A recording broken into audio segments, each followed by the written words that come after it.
शिक्षिका रेखा सिंह को सेवानिवृत्त होने पर स्कूल परिवार ने दी बैंड बाजों के साथ भावभीनी विदाई। धौलपुर की खास खबर। जिस व्यक्ति का सेवा में प्रवेश हुआ है उसकी सेवानिवृत्ति होना जीवन का एक क्रम है। इसी क्रम में महात्मा गांधी राजकीय विद्यालय गांधी कन्या धौलपुर में स्कूल की अध्यापिका रेखा सिंह का 15 वर्ष की शानदार सेवाओं के बाद 31 अक्टूबर को सेवानिवृत्त होना तय है। उनकी सेवानिवृत्ति पर दीपावली की छुट्टियों के चलते पूर्व में ही स्कूल की ओर से परंपरागत रूप में हवन यज्ञ और भोज एवं सेवानिवृत्ति सम्मान समारोह का आयोजन किया गया। सेवानिवृत्ति समारोह में अतिथि के रूप में आहरण वितरण अधिकारी भगवान सिंह मीना रहे। कार्यक्रम की अध्यक्षता संस्था प्रधान शहनाज ने की। विशिष्ट अतिथि के रूप में कार्यक्रम में परिवारीजन उपस्थित रहे। विद्यालय की संस्था प्रधान एवं आहरण वितरण अधिकारी सहित समस्त स्टाफ ने फूलमाला पहनाकर एवं गुलदस्ता भेंटकर सम्मान किया। उपहार स्वरूप मां सरस्वती शारदे की मूर्ति सहित अन्य उपहार भेंट किए। संस्था प्रधान शहनाज ने कार्यक्रम को संबोधित करते हुए कहा कि रेखा सिंह जी ने सदैव ही पूरी निष्ठा और समर्पित भावना से विद्यालय के प्रति अपनी जिम्मेदारी निभाई और विद्यालय उनके सराहनीय योगदान को कभी नहीं भुला सकता। आहरण वितरण अधिकारी भगवान सिंह मीना द्वारा आने वाले जीवन के लिए सेवानिवृत्त अध्यापिका रेखा सिंह को शुभकामनाएं दी गई और कहा कि सरल सौम्य व्यवहार और विभिन्न प्रतिभाओं से अलंकृत नवाचारी शिक्षिका के रूप में विद्यार्थियों को गतिविधियों आधारित बुनियादी शिक्षा प्रदान कर उत्कृष्ट शिक्षण कार्य कराया गया। आपकी सेवाओं को सदैव याद किया जाएगा। उन्होंने कहा कि रिटायरमेंट एक नए जीवन की शुरुआत है। आगे आने वाले जीवन में जो भी जिम्मेदारियां एवं मनोकामनाएं शेष हैं उन्हें पूर्ण करने एवं सामाजिक कार्यों में प्रगति हेतु अग्रिम शुभकामनाएं दी। शिक्षिका स्नेहलता ने आपके प्यार को न भुला पाएंगे हम गीत गाकर सबको भावुक कर दिया और शिक्षिका रेखा सिंह को भावभीनी विदाई दी। इस अवसर पर संस्था प्रधान शहनाज, स्टाफ सदस्य रेखा त्यागी, रमावतार गर्ग, आशा कुमारी, मोहित कुलश्रेष्ठ, सोनवीर, शहनाज बानो, रोहित त्यागी, विधि शर्मा एवं सोनू सहित सेवानिवृत्त हुई अध्यापिका रेखा सिंह के परिवारीजनों ने शिक्षिका के व्यक्तित्व एवं कृतित्व पर अपने विचार साझा किए। बड़ी बेटी कंचन ने कहा कि मेरी मां ने सदैव अनुशासन सिखाया और हमेशा प्यार और स्नेह से रखा। इसी तरह से स्कूल के बच्चों के साथ भी मेरी मां का व्यवहार अलग नहीं रहा। उन्होंने मां के आंसू पोंछते हुए गले लगाकर कहा कि सब रिटायर हो जाते हैं लेकिन मां कभी रिटायर नहीं होती। छोटी बेटी तृप्ता ने कार्यक्रम को संबोधित करते हुए कहा कि मेरी माताजी ने पिता के गुजरने के बाद जो संघर्ष किया उसे कभी भुलाया नहीं जा सकता। हमारे लिए उन्होंने इतना प्यार और दुलार दिया है कि कभी पिता की कमी महसूस न होने दी। उनके बेटे पवन, नंदोई डॉक्टर पी कुमार, ननद संध्या रानी एवं भाई टीटू एवं दामाद लाडली जगमोहन मंदिर के महेंद्र कृष्णदास ने भी उनके व्यवहार और शालीनता को सराहते हुए उनके संघर्ष और बच्चों से लगाव एवं जिंदादिली की तारीफ करते हुए बधाई एवं शुभकामनाएं दी। स्कूल के बच्चे शिक्षिका रेखा सिंह को विदा करते हुए भावुक होकर नम आंखों से देखते रहे। समस्त स्कूल स्टाफ सदस्यों एवं परिवारीजन तथा विद्यार्थियों ने मिलकर बैंड बाजों के साथ विदाई दी और शुभकामनाएं दी। सम्मान में शिक्षिका रेखा सिंह को फूलमालाओं से लाद दिया। भोज कार्यक्रम के उपरांत शिक्षिका रेखा सिंह को बैंड बाजों के साथ स्कूल स्टाफ और विद्यार्थी घर तक छोड़कर आए। कार्यक्रम के अंत में शिक्षिका रेखा सिंह द्वारा सभी का हृदय से आभार व्यक्त किया गया। मंच संचालन आहरण वितरण अधिकारी एवं व्याख्याता भगवान सिंह मीना ने किया। देखिए खास रिपोर्ट।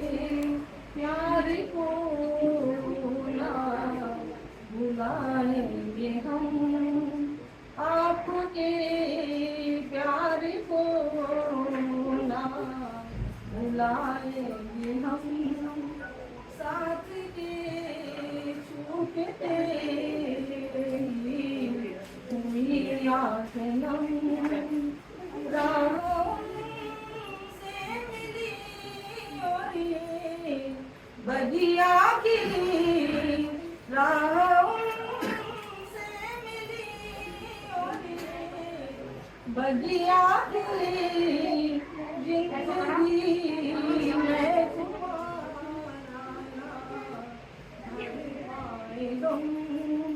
आपके प्यार को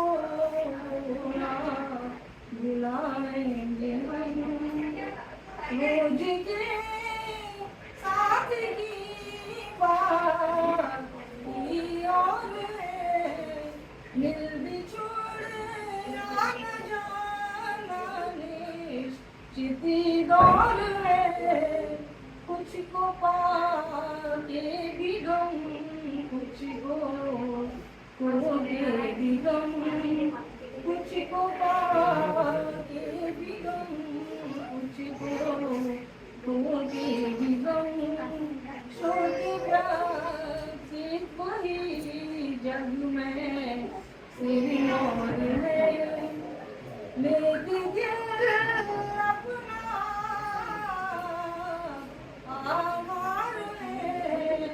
ना भुला पाएंगे निष्ठा सार है प्यार बहन जैसा मुझे है दिया शब्द चंद शब्दों का मुझे पर उपहार है मार्गदर्शन मिलेगा बहाना नहीं मार्गदर्शन मिलेगा बहाना नहीं हक हमारा है जिसको जताना नहीं अंत में ये गुजारिश है तने जोड़ी के बैठे बांध इसके बुलाना नहीं ईश से प्रार्थना जग की खुशी दे आपको दर्द सफल रोग हर्षित जिंदगी आपको राज से वास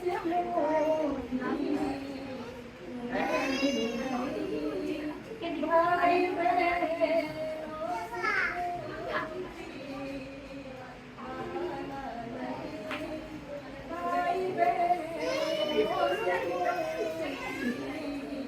तमाशा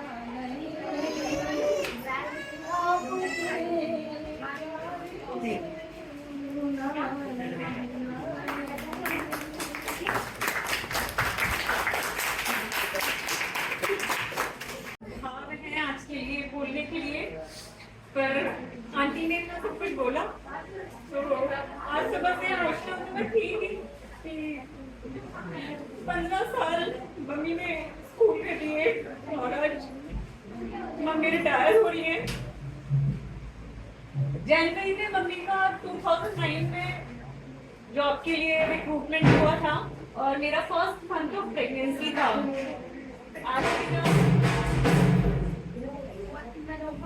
आज मेरा बेटा भी 15 साल का हो चुका है और मम्मी की 15 साल की नौकरी। तो वो समय जब आप प्रेग्नेंट होते हैं वो बहुत इम्पोर्टेंट होता है अपनी माँ का आपके पास रहना। पर मैं खुश थी कि वो इम्पोर्टेंट टाइम मेरा है और मम्मी को बहुत एक गवर्नमेंट सर्विस का मौका मिला। और हमारी फैमिली इस तरीके से है कि कभी कोई किसी का दुख सुख हो तो साथ में खड़ी रहती है। तो बहुत कुछ बोलना था मम्मी के रिटायरमेंट पे। पहले तो आप सभी का बहुत बहुत अभिनंदन है कि आप लोग सब यहाँ आए हैं और मम्मी के रिटायरमेंट में सब एक पार्ट बने हैं। एक टीचर की लाइफ होती है वो बहुत स्ट्रगलिंग होती है और एक फीमेल की लाइफ जो औरत की लाइफ होती है वो बहुत स्ट्रगलिंग होती है, चाहे वो वर्किंग हो चाहे नॉन वर्किंग हो। पर मैंने भी मम्मी के कहने पे बीएड किया क्योंकि मैं कॉर्पोरेट्स में काम करती थी। बच्चा होने के बाद 3 साल का ब्रेक मैंने लिया और टीचिंग में काम किया। तो मुझे पता है कि टीचिंग के अंदर काम करना बहुत मुश्किल है क्योंकि आपको एक समय से जाना है। यहाँ पर भी बच्चों को उतना ही प्यार करना है जितना आप अपने बच्चों को करते हैं। तो कोई भेदभाव नहीं होता इस जॉब पे, बहुत सीखने को होता है हमेशा। और मम्मी हमेशा से बहुत अच्छी टीचर रही है क्योंकि हम लोगों को मम्मी बचपन में पढ़ाती थी। मुझे आज भी याद है कि मम्मी साइंस पढ़ाती थी या मल्टीप्लिकेशन कराती थी 3 डिजिट्स वाले, तो मम्मी मारती बहुत थी। तब हमारे घर में जो बेड था उसके नीचे स्पेस था। तो एक बार मुझे याद है मम्मी मल्टीप्लिकेशन करा रही थी और हम लोग दादी बाबा के दोनों बहनें लाडले कि कुछ बात हो तो हम बस दादी बाबा के पास जाके बोलते शिकायतें। तो आज भी मुझे याद है मम्मी मुझे पढ़ा रही थी, सर्दियों का टाइम था, धूप में बैठा के, और मम्मी ने मुझे 3 थप्पड़ मारे गाल पे। उस तीसरे थप्पड़ में मैं बेड के नीचे गिर गई और मैं उस बेड के नीचे से निकल के भाग गई अपनी दादी के पास में कि दादी मम्मी मार रही है। लेकिन वो मल्टीप्लिकेशन जो मम्मी ने मुझे उस टाइम मार पीट के समझाया वो मैं आज तक नहीं भूल पाई। और वही मैंने अपने बच्चे को भी आगे सिखाया। तो ये बहुत प्रेशियस मोमेंट है, बहुत कीमती यादें हैं, क्योंकि जैसे आंटी ने बोला कि तो वर्किंग लेडी के लिए दो चीजें मैनेज करना मुश्किल है, अपना जॉब, अपना घर परिवार। मैं मम्मी की सबसे बड़ी बेटी हूँ और बहुत प्यार करती हूँ मम्मी से, तभी शायद इमोशनल हो जाती हूँ, गुस्सा भी बहुत करती हूँ, कभी कभी माँ के जैसा एकदम डांट लेती हूँ अच्छी तरीके से, और कभी ये बोलती भी हूँ किसी जन्म में आप मेरी बेटी रही होंगी इसलिए हक से डांटती हूँ। तो कुछ रिश्ते ईश्वर इस तरीके से बना के भेजता है कि हमें नहीं पता होता हम किस जन्म में किसके साथ कैसे थे, पर हाँ माँ के साथ रिश्ता एक अलग ही बात होती है और बहुत ही अच्छा एक अनुभव होता है। माँ का दूर रहना बच्चों को इंडिपेंडेंट बनाता है। वर्किंग लेडीज के लिए बहुत संघर्ष का टाइम होता है कि वो अपने परिवार को जब छोड़ के निकलती है, अपने बच्चों को छोड़ के निकलती है, अपनी जॉब को भी 100% देती है। तो मम्मी से सीखने के लिए बहुत कुछ है, क्योंकि मम्मी ने बहुत छोटी उम्र में पापा को खो दिया था। जब आज मैं एज में हूँ, जब मेरा बच्चा 10th में है और मैं आज अपने 40s में हूँ, तो मैं समझ सकती हूँ कि मम्मी ने जो अपने पार्टनर को खोया वो एक बहुत बड़ा लॉस होता है। बच्चे आज के ज़माने में बड़े हो जाते हैं, माँ बाप उनके लिए कितना कुछ करें, वो अपने अपने रास्ते निकल जाते हैं, लेकिन जो पेरेंट्स होते हैं ना, वो उनकी सुई बच्चों पे अटकी रहती है, उनकी सुई बच्चों से आगे बढ़ती नहीं है। और जब आपका पार्टनर आपके साथ नहीं होता तो पेरेंट्स चाहते हैं, जो भी एक अकेला पार्टनर रह जाता है, पेरेंट रह जाता है, वो चाहता है बच्चों में ही अपनी खुशी ढूंढे। तो मैं यही कहना चाहती हूँ मम्मी की रिटायरमेंट पे कि माँ कभी रिटायर नहीं होती है। आज बेशक से वो इस जॉब से रिटायर हो रही होंगी, एक समय उनकी थी, एक समय सीमा इस जॉब में जो उन्होंने पूरी की, पर माँ कभी रिटायर नहीं होती। जिस दिन से वो माँ बनती है और जब तक वो धरती पर रहती है, वो कभी रिटायर नहीं होती। उसकी एक जिम्मेदारी बेशक से खत्म हुई हो, पर उसकी और जिम्मेदारी और बढ़ जाती है। ये सभी माँ बाप के लिए मैं डेडिकेट करती हूँ और मैं बहुत बहुत थैंकफुल हूँ बुआ फूफा जी का, जो हमारी जिंदगी में माँ बाप से कम नहीं है। तो बहुत आभारी हूँ कि बुआ फूफा जी ने, जो मम्मी चली गई थी, मम्मी का ट्रांसफर इतनी बुरी जगह था, गांव में जाती थी, कैसे कैसे स्ट्रगल करके मम्मी ने नौकरी किया, वो शायद मैंने तब समझा जब मैं खुद टीचिंग में आई। पर मेरे स्कूल में तो चलिए बहुत सुविधाएं थी, फिर मैं सोचती थी कि मम्मी कितनी मुश्किलों से जॉब कर रही हैं, कितनी पीड़ा होती है मुझे अपने बेटे को छोड़ते हुए, इनको कितना दुख लगता होगा हमें छोड़ के जाते समय। फिर भी हम बच्चे हैं, माँ से कभी भी अपनी नाराजगी जो होती है छुपा नहीं सकते, बता देते कि ये आपने ऐसे नहीं किया, आप उसको ज्यादा प्यार करती है। मेरी हमेशा शिकायतें रहती हैं माँ से, और मेरे को लगता है माँ एक ऐसा, माँ और बाप ऐसे होते हैं ना जिनसे हमेशा शिकायतें कर सकते हैं। तो बेशक हमारे पापा हमसे दूर चले गए बहुत छोटी उम्र में, लेकिन मैं इस बात के लिए बहुत बहुत खुश हूँ कि हमें बुआ फूफा जी जैसे पिताजी माताजी मिले। मम्मी जिसने इतनी छोटी उम्र में, जब मैं सोच भी नहीं सकती हूँ कि पार्टनर के बिना रहा जाता है, उन्होंने वो समय निकाला, बहुत बहुत मुश्किल टाइम था। और यही सबको यही बोलना चाहती हूँ कि अपनी पेरेंट्स को बहुत अच्छे से रखिए, प्यार से रखिए। गिले शिकवे होते हैं, सब दूर हो जाते हैं। और मैं एक बात की बहुत बहुत खुश नसीबी मानती हूँ कि स्नेहलता आंटी जैसी मासी हमें मिली। मुझे बहुत अटैचमेंट है आंटी से, शायद हम लोग बात नहीं करते हैं, लेकिन मुझे एक रात हमने आंटी के डिनर किया था, तो मुझे वो आज भी याद है और हमेशा याद रहेगा वो डिनर साथ में बैठ के जो हमने किया था। और धौलपुर से अलग ही जुड़ाव है हमारा बचपन से, हम बचपन से बुआ फूफा जी के पास आते जाते रहे हैं। और मैं चाहती हूँ कि देखिए गिले शिकवे परिवार में, जॉब में चलते ही रहते हैं। जब तक इंसान है तो हम सोचते हैं कि चलिए ये ऐसा है वैसा है, लेकिन ना किसी के जाने के बाद हमें उसकी अच्छाई पता चलती है। उसके लिए रात से माफी चाहती हूँ, लेकिन वो मेरा एक काम है जो मुझे करना है, क्योंकि मैं इंतजार हूँ। कभी कभी जल्दी आने के लिए भी होता है, पर आज सारी यादें आपको अच्छी यादें लेके जानी है। जो भी बुरी याद है वो आपको यही छोड़ के जाना है। और ऐसा नहीं है कि हमारे स्कूल से विदाई है, हमारे तरफ से आपके लिए कोई विदाई नहीं है। आपके लिए हमेशा हमारे घर के और स्कूल के दरवाजे खुले हुए हैं। और हम तो यही चाहते हैं कि जैसे आप हंसते मुस्कुराते आओ वैसे आगे भी रहो। ये नहीं कि रिटायरमेंट के बाद घर जाके आराम से बैठे।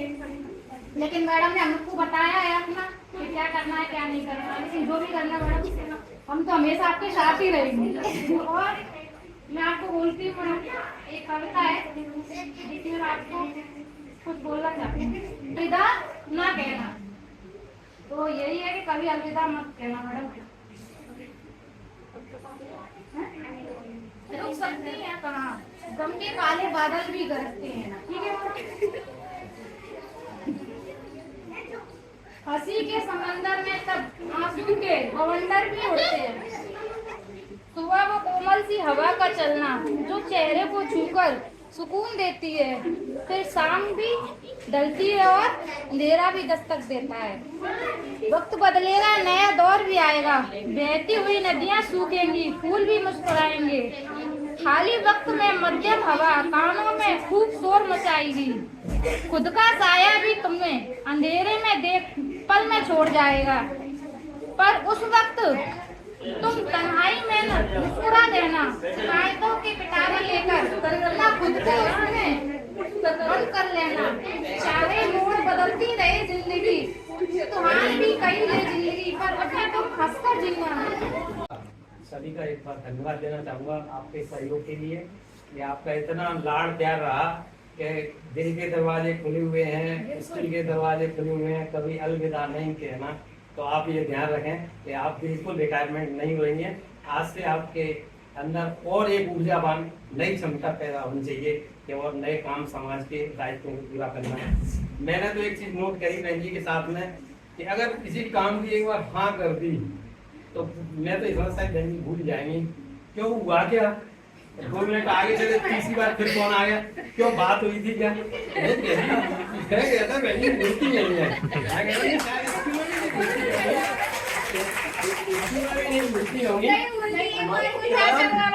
मतलब फोन भूल जाएंगे तो फोन तुरंत, जब तक वो काम नहीं हो जाएगा तब फिर तो अभी जाऊँ अभी करके जाऊँ।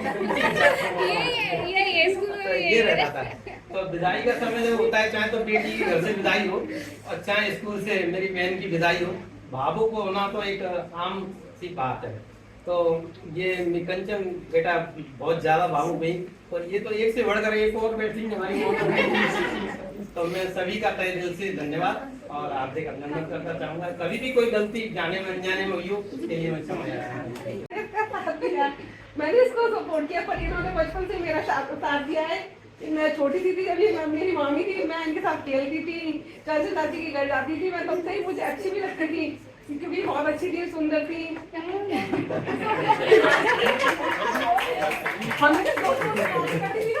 मतलब सामने से पता चल जाता था कि मामी आ रही है। स्कूल का बताओ। हाँ, और फिर स्कूल में इन्होंने काफी अच्छा मेरा सहयोग किया इस मैडम के साथ मिलके। और हर विदाई एक सूर्यास्त होती है जिंदगी में, सूर्यास्त के बाद सूर्योदय जरूर आता है। मेरी शुभकामनाएं आपके साथ हैं और मैं जल्दी कंटिन्यू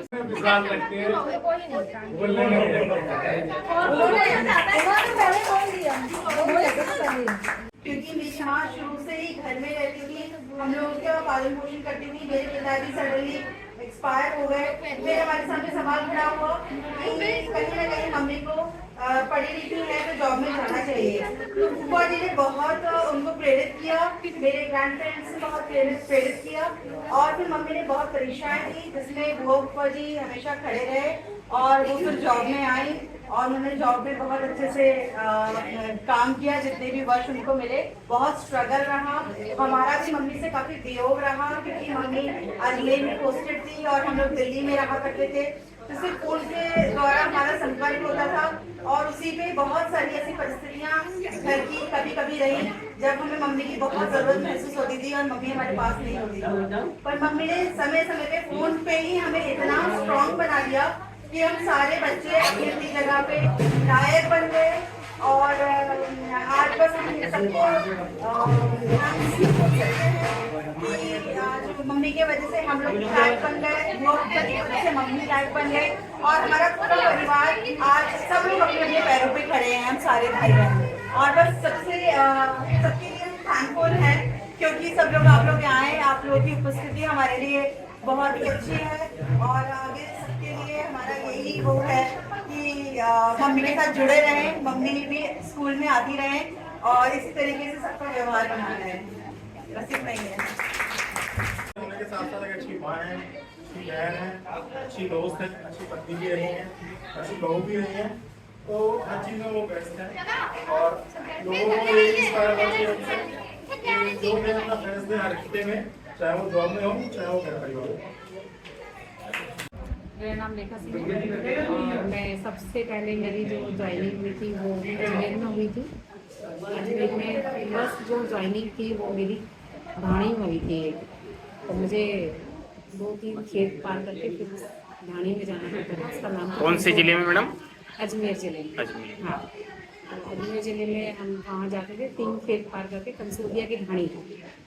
उसके बाद में मेरी पोस्टिंग जो है राजकीय बालिका उच्च माध्यमिक विद्यालय मुत्रेड़ा में हुई। वहाँ मैंने अपनी सेवा दी। सेवा देने के बाद में मेरी सब परिवार वाले लोग धौलपुर में ही थे, तो मुझे वहाँ थोड़ा तकलीफ़ों का सामना करना पड़ रहा था, थोड़ा बच्चों से भी दूर थी, तो ट्रांसफ़र करवा के मैं 2010 में यहाँ पर आ गई थी अजमेर ज़िले से धौलपुर में। और धौलपुर में सबसे पहले मेरी नियुक्ति राजकीय उच्च प्राथमिक विद्यालय भामतीपुरा में हुई। उसके बाद स्कूल मर्ज होने के कारण हम लोग बालिका विद्यालय ये पाड़ा हैदरशाह में मेरी पोस्टिंग हुई। उसके बाद सीनियर सेकेंडरी पाड़ा हैदरशाह में पोस्टिंग होने के बाद 2016 में हम लोगों को सरप्लस करके जो उपस्थिति है बीओ कार्यालय में दी। तत्पश्चात मुझे यूपीएस गांधी कन्या मिला। सबसे 2016 से और आज तक की डेट में मैं यहाँ पर कार्यरत हूँ और आज मेरा यहीं से रिटायरमेंट हुआ है। तो क्या एक्सपीरियंस रहा है मैडम एजुकेशन में आपका? क्या नया कुछ किया जाना चाहिए ऐसा कुछ? हाँ, थोड़ा सा जो शिक्षा का धर्रा है, नवाचार तो बहुत आ रहे हैं और नवाचार के हिसाब से वो ठीक है बच्चों के लिए। जैसे हमारे यहाँ एज के हिसाब से बच्चों का एडमिशन लेना तो ठीक है। जिस बच्चे ने शुरू से ABCD या 1 2 3 नहीं पढ़ा है उसको डायरेक्टली हम किसी क्लास में ले लेते हैं, उस समय उस बच्चे के लिए बहुत सारी असुविधा शुरू हो जाती हैं, क्योंकि उसे बेसिक चीज़ें ही नहीं पता हैं। जब बेसिक चीज़ पता नहीं होगी तो आगे बच्चा और चीज़ों को फॉलो कैसे करेगा? क्योंकि आपको पता है आजकल इंग्लिश मीडियम स्कूल हुए हैं, तो हमारे यहाँ की जो बुक्स हैं बच्चों की, उन्हें अगर जैसे पिलर मजबूत नहीं होगा तब तक हम जैसे फाउंडेशन नींव डालते हैं, जब तक वो मजबूत नहीं होगी तो हम ऊपर जो दीवार लगाएंगे तो गिरेगी। तो बच्चों को जैसे कि हिंदी मीडियम से इंग्लिश मीडियम में स्कूल कन्वर्ट कर दिए गए हैं, उसमें ये डिफ़िकल्टी आ रही है कि बच्चे जो 1 साल से कर रहे हैं ना तो वो इंग्लिश मीडियम के ही रह पाए हैं बच्चे और ना ही वो हिंदी मीडियम के रह पाए हैं।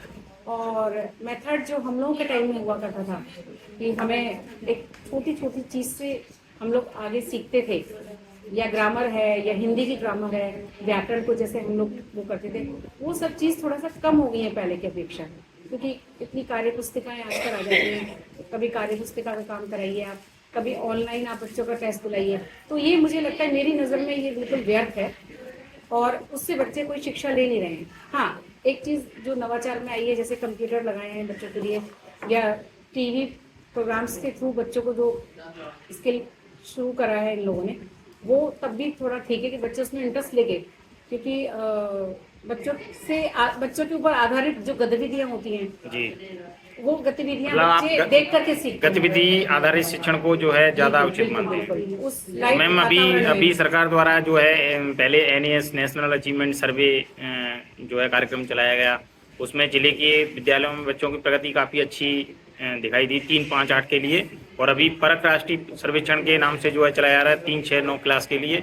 तो ऐसे जो कार्यक्रम हैं इनसे हमारे बच्चों के जो लर्निंग आउटकम्स हैं उनका पता चलता है, लेकिन गतिविधि आधारित जो शिक्षण है उसको आप ज़्यादा उचित मानते हैं। जो बच्चे जैसे बच्चा हमारे यहाँ फर्स्ट क्लास में आता है, उस समय जो सीखना चाहता है, जो बच्चे का एक ब्रेन डेवलप हो रहा होता है, उस समय वो चीज़ें उनको खेल खेल में सिखाएंगे। जैसे पहले इससे पहले लहर प्रोग्राम आया था, उसके बाद में सरकार जो है अलग अलग तरह के अपनी विधाओं के अनुसार कार्यक्रम प्रस्तुत करती रहती है, तो बच्चे सीखने की कोशिश करते हैं। कुल मिलाकर के ये है कि खेल आधारित गतिविधियों को यदि बढ़ावा दिया जाए प्रगति हो वो ज़्यादा अच्छा है। Thank you ma'am, thank you. बहुत बहुत शुभकामनाएं मैडम, आपको सेवानिवृत्ति की बहुत बहुत बधाई। आप सब